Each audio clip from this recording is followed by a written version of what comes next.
Still Dre, we were sitting in the studio. Dre programmed this kick and snare, and his food arrived. Right outside the control room was his kitchen area, and he was eating a sandwich, and I was just noodling on the piano, and I started playing.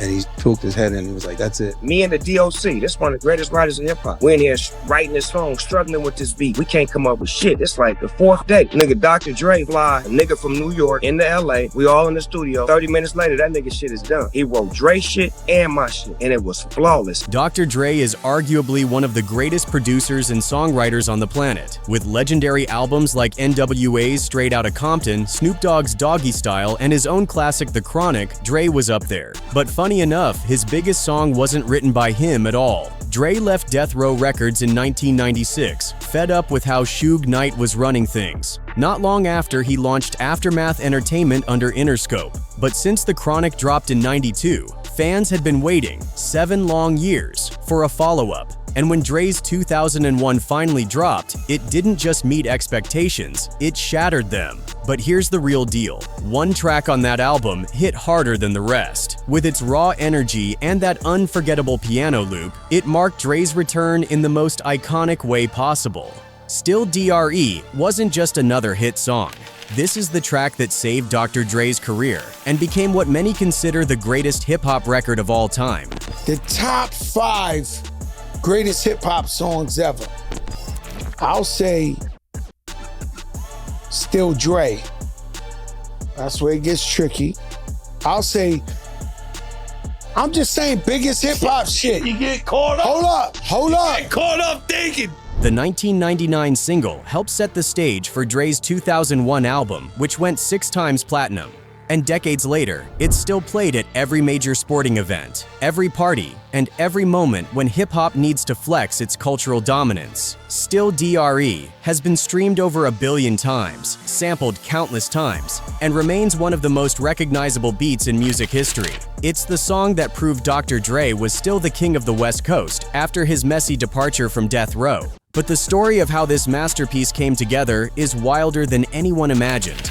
By 1998, things weren't looking so great for Dr. Dre. He had walked away from Death Row Records a couple years earlier, leaving behind a ton of money, all because he was done dealing with Suge Knight's wild and dangerous way of running Death Row Records. He started a new label called Aftermath, hoping it would be a fresh start, but it wasn't taking off the way he'd hoped. His first few artists didn't really blow up, and everyone started wondering if Dre had lost his magic. So when it came time to drop a follow-up to The Chronic, the pressure was huge. Dre knew he needed something big, a track that would shut everybody up and remind them why he was called the Doctor in the first place. While Dre was figuring out his next move, a young keyboardist named Scott Storch was making waves in the industry. Storch started his career as part of Philadelphia-based hip-hop band The Roots, which he joined as a keyboardist prior to the release of their 1993 debut album, Organics. By the late 90s, he'd transitioned into production and was hungry to prove himself.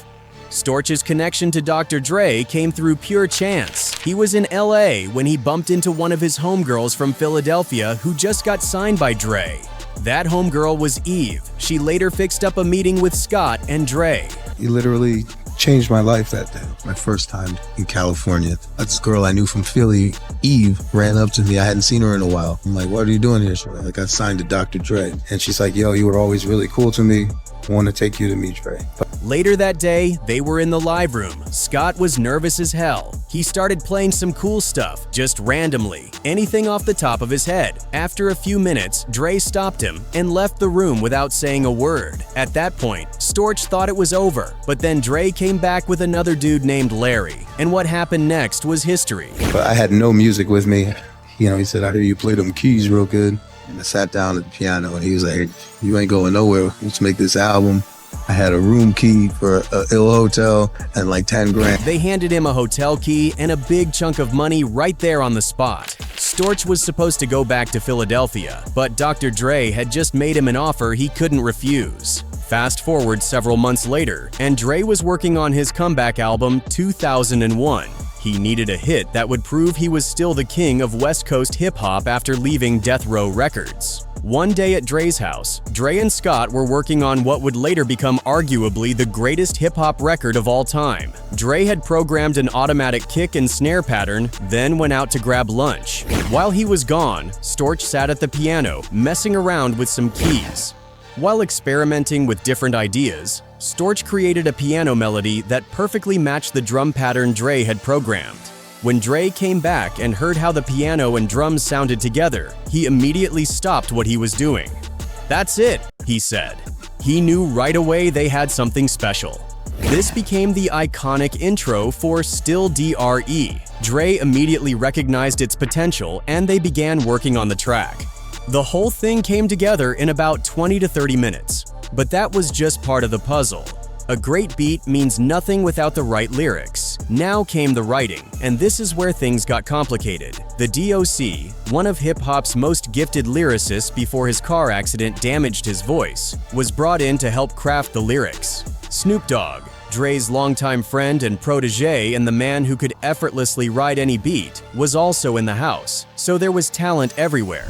But the surprising thing is that after hours and hours of writing and scratching, neither could come up with the perfect lyrics. Hours turned into days, and for 4 days, nothing was forthcoming. The beat was perfect, the concept was clear, but the words weren't coming together. They needed someone who could capture not just Dre's voice, but the weight of his comeback story. So what do? Meanwhile, over in New York, there was a rapper who had already shown he could rap on any beat. JayZ started his rap career at 26, which was considered old for rappers at the time. Record labels kept rejecting him because they thought he was too old, and his style was unconventional. I took JayZ and shopped him to every single label, and they all said no. I had to do it myself. Why did they say no? Either he was too old, he rapped too fast, they just didn't have it. So we were like, we'll do it ourselves. He was also frustrated with how badly the music industry had treated him, his friend and mentor, JayZ. So instead of waiting around for a record deal, he partnered with Damon Dash and Kareem Biggs Burke to start his own label, Rockefeller Records, in 1994. By 1999, JayZ was on a roll. His album Volume 2 Hard Knock Life had gone multi-platinum and showed the world that he could make music that stayed true to the streets but still topped the charts. He wasn't just another rapper anymore. He was a proven hitmaker who could write from any perspective and make it sound authentic. But here's what made JayZ really special. He was a master at studying other rappers' styles and perfecting them. He could listen to someone's flow, understand their personality and backstory, and then write in their voice almost as better as they could themselves. So when Dr. Dre found himself stuck with a perfect beat but no perfect lyrics, he made a decision that shocked everyone. He was going to call one of the hottest rappers on the East Coast at that time. The question was, could a kid from Brooklyn capture the essence of Compton's king? A few days later, Dr. Dre contacted JayZ and invited him to his studio in Los Angeles. JayZ flew in from New York that same day. On his first try, he wrote about diamonds and Bentleys, but that wasn't what Dre wanted. Even from the beginning, you could see them working together creatively. Jay was writing what he was known for, luxury rap. But Dre pushed back, knowing the song needed a sound and message that the West Coast could connect with. What happened the next 30 minutes was history. JayZ wrote the entire song, both Dre's and Snoop verse in 30 minutes. Still Dre, we were sitting in the studio. Dre programmed this kick and snare, and his food arrived. Right outside the control room was his kitchen area, and he was eating a sandwich, and I was just noodling on the piano, and I started playing. And he poked his head in and was like, that's it. Me and the DOC, this one of the greatest writers in hip-hop. We in here writing this song, struggling with this beat. We can't come up with shit. It's like the 4th day. Nigga, Dr. Dre fly, a nigga from New York into LA. We all in the studio. 30 minutes later, that nigga shit is done. He wrote Dre shit and my shit. And it was flawless. And it was JayZ, and he wrote the whole fucking song. Snoop and DOC, who had been struggling for days, were completely stunned. They took the back sit and let him ride with it. Even Snoop later admitted that Jay bodied both him and the DOC on that one. He wrote Dre shit and my shit, and it was flawless. And me and DOC was like, well, looks like this outstruck us on this one, so we're gonna take the back seat and I'm gonna accept it. And it was still Dre, and it was JayZ, and he wrote the whole fucking song. JayZ later told LeBron James and Maverick Carter on their HBO show that he wrote the rhymes for this song as if he were Snoop Dogg and Dre. On that reference track, I'm doing Dre and Snoop's vocals like that. Like, Wow. yeah. Still. The reference track sounds like them. This wasn't just about putting words to a beat. This was about channeling the essence of two completely different artists and creating something that felt authentic to their voices. The genius of what JayZ did in that studio goes beyond just writing lyrics. He had to understand Dre's comeback story, his relationship with Snoop, the West Coast hip-hop scene, and the cultural moment they were trying to capture. Then he had to translate all of that into verses that would sound natural coming from Dre's mouth and a hook that would showcase Snoop's laid-back charisma.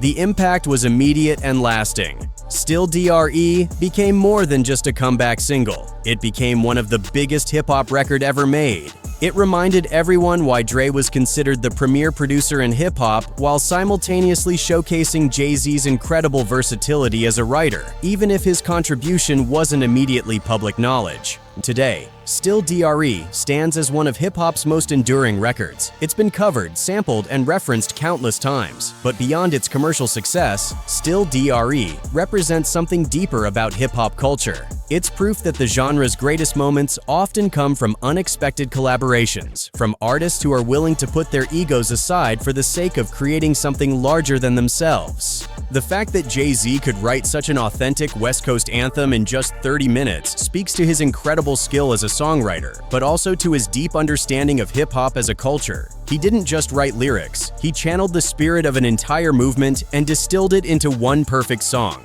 For years, many fans didn't know about JayZ's contribution to Still DRE, but when the story finally came out, it didn't diminish the song's impact. It showed that hip-hop's greatest moments often come from behind-the-scenes collaborations between artists who respect each other's craft. That's the real magic of Still DRE.